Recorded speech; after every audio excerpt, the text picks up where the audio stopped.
Good morning, I'm Steve from Quantamize and you're watching the Quantamize Global AM Markets Preview, where it's all about uncomplicated investing, great data, and all the awesome trades you're going to need for the day. Let's get started, and remember, it's for free. Today is April 12th, 2019. I'm spending some time looking at the bank stocks this morning. I'm sure you guys have already seen my video talking about shorting KRE, the SPDR S&P Regional Bank ETF using put spreads. Earlier this week, we published a commentary about flows into XLF, the Financial Select ETF. Now, XLF has more exposure to the money banks that will do well if the stock market moves, while KRE is a regional bank ETF. In the current environment, with rates on hold, with downward pressure on NIMs, expectations for NIM will need to be revised downwards. Have to begin worrying about asset quality too, given the growth in loan books over the last few years, with rates so cheap. Haven't really heard anybody speaking about these two ETFs. It's looking like an amazing long-short pair to me. Long XLF, short KRE. The positive economic data out of China with better than expected new loan data and greater than expected exports should drive a bounce back in US stocks today. Personally, I continue to be very bullish on new China consumer and tech stocks, like Weibao, HTHT.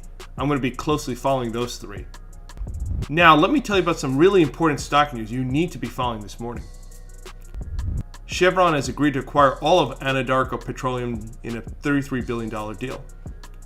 The acquisition gives Chevron exposure in the shale-rich Permian Basin, plus access to the LNG market, which is expected to see strong export-led growth. Chevron expects the deal to add free cash flow and earnings within a year. I've never been a fan of Chevron, but this is a deal that could get my attention. Always been a fan of Anadarko's assets.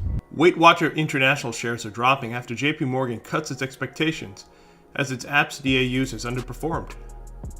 JP Morgan's analysis suggests that Weight Watcher daily app usage has dropped 18% year over year in 1Q. Stay away from this stock at the moment.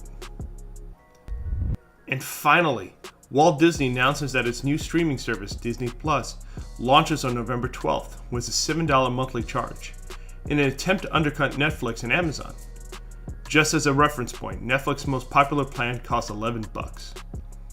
Disney's service will be full of its original movies, plus content from its Star Wars, Marvel, and Pixar franchises. Disney expects the service to break even within 5 years.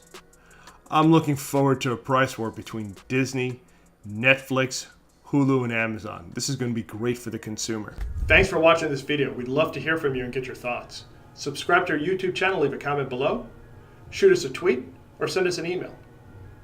I'm Steve from Quantamize, and you were just watching the Quantamize Global AM Markets Preview.